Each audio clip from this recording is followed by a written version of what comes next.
So I've been rewatching a lot of Bob's Burgers for another much longer video that I'm also working on, and decided that it might be fun to take a slight break from that and do yet another Iceberg video. But this time looking at the most wholesome family in all of adult animation. And since this is now the third Iceberg video I've done on the channel, I figured I can probably keep the description of what exactly an Iceberg video is pretty brief. I'm going to go through each point from top to bottom and discuss each of them. The top are more well-known theories or facts, and as you go further down into the dark unknown, things start to get a bit weirder and sometimes more abstract. And as always, there might be some spoilers ahead, but I don't really know if it's possible to spoil a show like this. So, yeah, be warned of that, I guess. And hey, while we're here, comment your favorite Bob's Burger theory down below. Back to the video. Louise's hat is one of the most iconic things from the show. It's seen in every episode, and in fact, Louise is only seen without it on very few occasions, with the time that the hat was stolen even being an entire episode in itself. The hat is that much of a core character and part of Louise's character in its own right. There are a lot of questions and theories and fun facts revolving around the hat. I'll go over a couple of them here in kind of a mini Inception-esque iceberg within the larger iceberg. The most likely and also the most boring theory behind the hat is simply that Louise just isn't super comfortable with how she looks, with it acting kind of like an armor that covers her self-consciousness or her subconscious. This could certainly have something to do with the fact that Louise looks almost exactly like Linda. Now, it's not that Louise dislikes Linda. The entire family is extremely close. But of the three kids, Jean and Linda are more similar, and the same can be said for Bob and Louise, with Tina kind of being the oddball out here, having her own more distinct and unique personality and interests. Louise very obviously prefers Bob when given the choice between both of her parents, so she might hold some sort of resentment towards the fact that she looks so much more like Linda than Bob. This is less of a theory and more of a weird fun fact.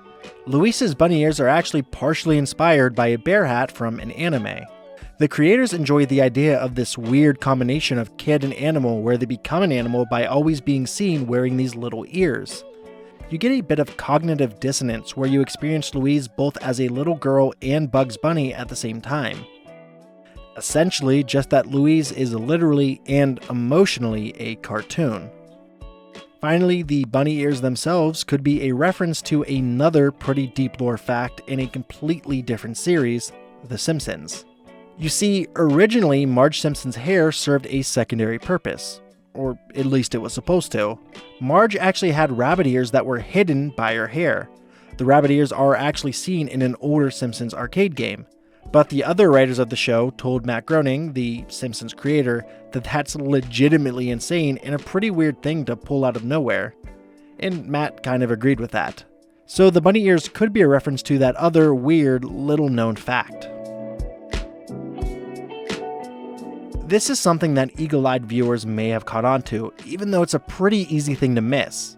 A lot of the time, or at least in a lot of the moderately modern episodes, anytime Tina is seen writing, it's with her left hand.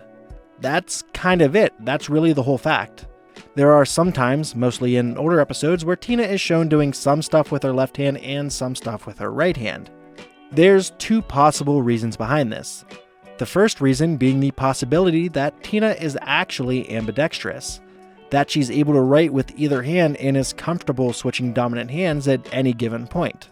The other, which I would say is significantly more likely, is just that it's a simple animation error or oversight. I mean, something like this isn't something that the vast majority of people would even notice, and is probably pretty low on the list of things that the show wants to get done. A final note on this, every other Belcher is shown consistently as right-handed. It's definitely possible that this kind of obscure background detail is kind of there to show that Tina is pretty different from the rest of the family. She's, again, the oddball out.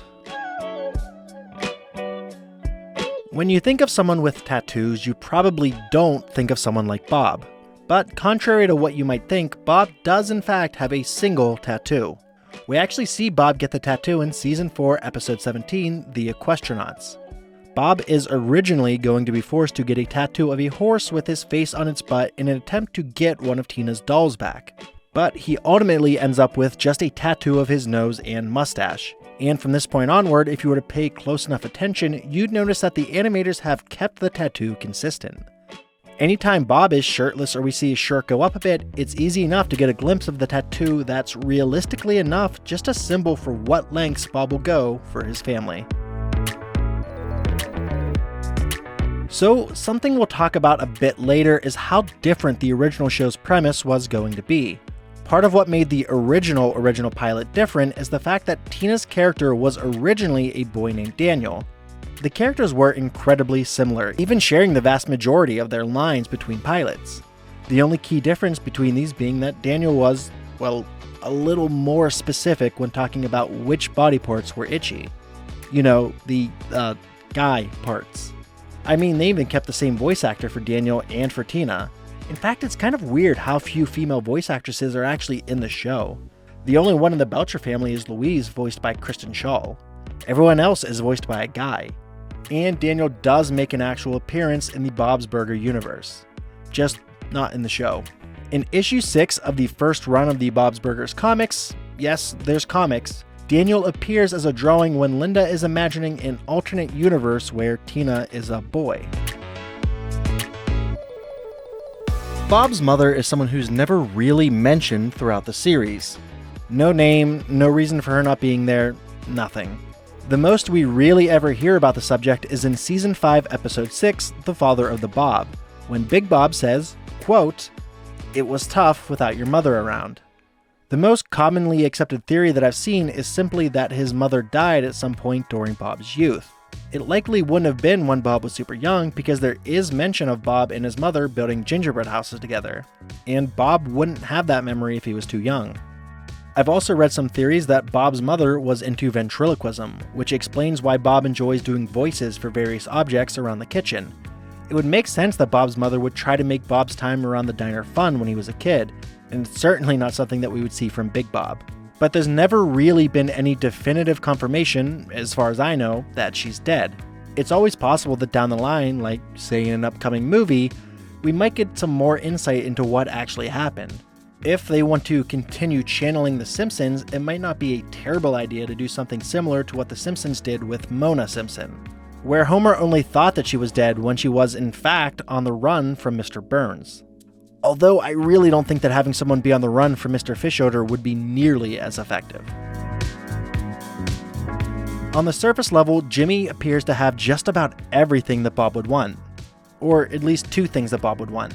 A pretty successful restaurant and a chin. And boy, is Jimmy not afraid to rub his restaurant and just about anything else that goes well in his life in Bob's face. But as this theory puts forward, Jimmy is actually trying to compensate for something. His huge jealousy of Bob. I mean, we've seen that Bob is, for the most part, friendly with all of the other restaurant owners that we've seen around town. So there seems to be something more behind their animosity. Let's look at why exactly Jimmy might be jealous of Bob. The first thing of note with Jimmy Pesto is that his name isn't actually Jimmy Pesto. Jimmy changed his name to something more Italian sounding to help promote his Italian restaurant. Jimmy had to change who he was fundamentally to get a more successful restaurant, and it's very likely that he holds some resentment over that fact, and is a little jealous that Bob didn't have to compromise and is still able to keep his restaurant open. In fact, Jimmy and Bob are kind of complete opposites when it comes to how they operate their businesses, mainly in that Jimmy's food is notoriously bad, yet his restaurant is very successful. Bob, however, is an amazing chef and his food is fantastic. Yet his restaurant is consistently struggling. There's also Bob's relationship with his family as opposed to Jimmy's relationship with his kids. Both Bob and Jimmy's kids are, well, to put it nicely, a little weird at times. Bob has accepted his kids' eccentricities and embraces them. He's weird right alongside them a lot of the time. Jimmy, however, is pretty apprehensive about his kids. In fact, Jimmy has almost a bully-like approach of just kind of disliking anything that's different from him. So while he's only kind of distant to his kids, Bob and his family are more on the table, so to speak, to be outright mean to. So Tina being on the autism spectrum is something that's actually brought up in the very first episode of the series. mainly as a quick joke, before Bob jumps back in and says that, no, Tina is not autistic. But let's ignore what Bob says and take a look at Tina and the autism spectrum and draw our own conclusions. So let me start this off by saying that I'm in no way qualified to talk about this at all. I'm just looking at some information I was able to find. The autism spectrum is just that, a spectrum. Autism can be hard to diagnose because there's no one-size-fits-all diagnosis. So there are a lot of things that can be symptoms, but I'll be talking about a few that I think are relevant. There's taking expressions that aren't meant to be taken literally. We've seen things like this from Tina, like in Season 3, Episode 5, An Indecent Thanksgiving Proposal. When Mr. Fishoder tells everyone to raise their glasses in a toast, Tina takes her glasses off of her face and holds them up. There's also the difficulty of dealing with feeling overwhelmed in social situations, oftentimes leading to panic attacks. And if you've watched Bob's Burgers at all, you're likely very familiar with Tina's moaning when she kind of shuts down when she's overwhelmed. She also has obsessive interests, though that's mainly butts and horses. And since I've never been a young woman, I can't really say how prevalent that is. I think that Tina could realistically be viewed either way, and it really wouldn't change much. If someone with autism looks at Tina and sees some worthwhile representation, that's fantastic. But I think that probably the best way to describe Tina is as a hopeless romantic with a powerful sex drive and minimal social skills. Zeke is everyone's favorite loudmouth, wrestling-addicted Bob's Burger character and best friend to Jimmy Jr. But this theory puts forward that Zeke likes Jimmy Jr. as more than a friend. It certainly might explain some things around Zeke, like that time he pulled down Jimmy Jr.'s underwear in the locker room, or his obsessive fascination with wrestling, specifically with Jimmy Jr. There's also the time that Tammy develops a crush on Zeke, which Zeke doesn't reciprocate at all. Though I guess that really isn't all that weird. But as a point against that, Zeke does seem to harbor some kind of feelings towards Tina, even just straight up telling her at one point that he has a crush on her. And there's also the time he became the mad pooper for Tina, which I guess is definitely a way to get her attention. If you've been around the internet, specifically Facebook, you've likely heard the term wine mom before. Essentially, it's just mothers who like to take the edge off by, just drinking wine. And you'd be hard-pressed to find a mom who enjoys wine more than Linda. But has her love of wine gone beyond that of your typical wine mom? Has Linda sort of crossed the line and become an alcoholic? Louise even at one point tells her, Mom's the one with the drinking problem. The problem is I don't have a friggin' drink in my hand. If Linda was an alcoholic, she'd definitely be classified as a high-functioning alcoholic. Now, let's go through what exactly makes an alcoholic and see if Linda seems to fit into it or not. Here are some symptoms. Wanting to cut down on how much you drink or making unsuccessful attempts to do so. Spending a lot of time drinking, getting alcohol, or recovering from alcohol use.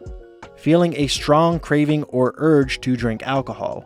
Failing to fulfill major obligations at work, school, or home due to repeated alcohol use. Continuing to drink alcohol even though you know it's causing physical, social, or interpersonal problems. Giving up or reducing social and work activities and hobbies. Using alcohol in situations when it's not safe, such as when driving or swimming. Developing a tolerance to alcohol so you need more to feel its effect, or you have a reduced effect from the same amount. Experiencing withdrawal symptoms such as nausea, sweating, and shaking when you don't drink, or drinking to avoid these symptoms. Realistically, Linda only shows a couple of these max. She's not missing work or showing up to the restaurant drunk. She's not missing any of her children's events because she wants to drink. She just kind of enjoys drinking, which as an adult she's allowed to do. If anything, she's a minor alcoholic, but we'll need to see if that worsens or anything as the series continues on. Hemophilia is an inherited bleeding disorder in which the blood doesn't clot properly. This can lead to spontaneous bleeding as well as bleeding following injuries or surgery.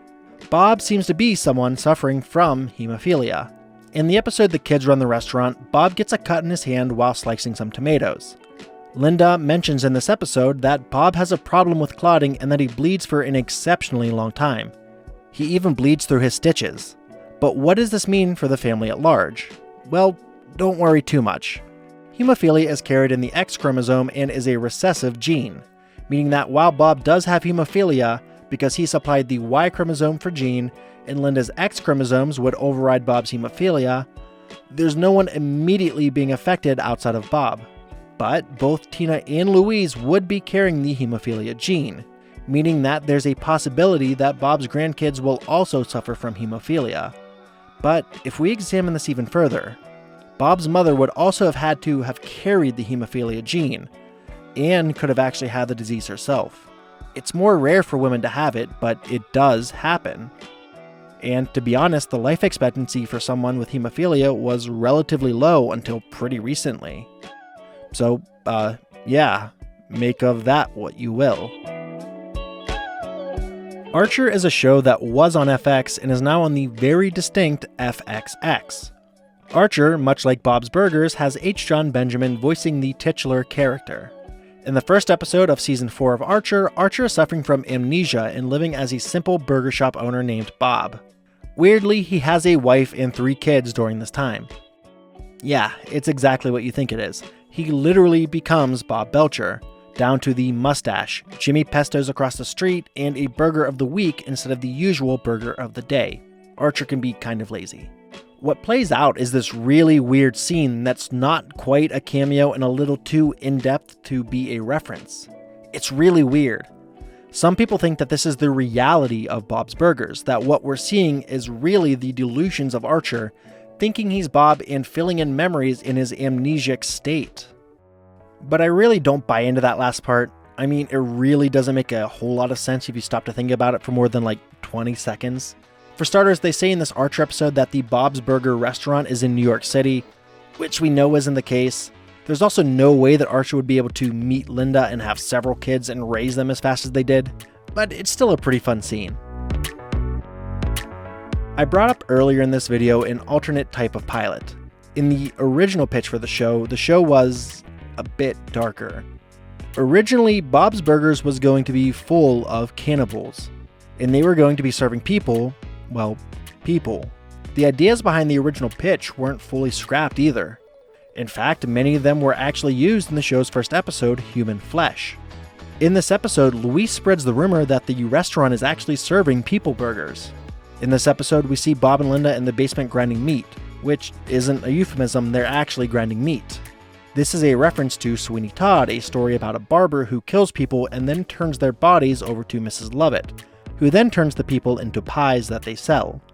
I'm honestly glad that they kept the show more lighthearted. I'm not sure how well the dark comedy about eating people would have done. Here we are again.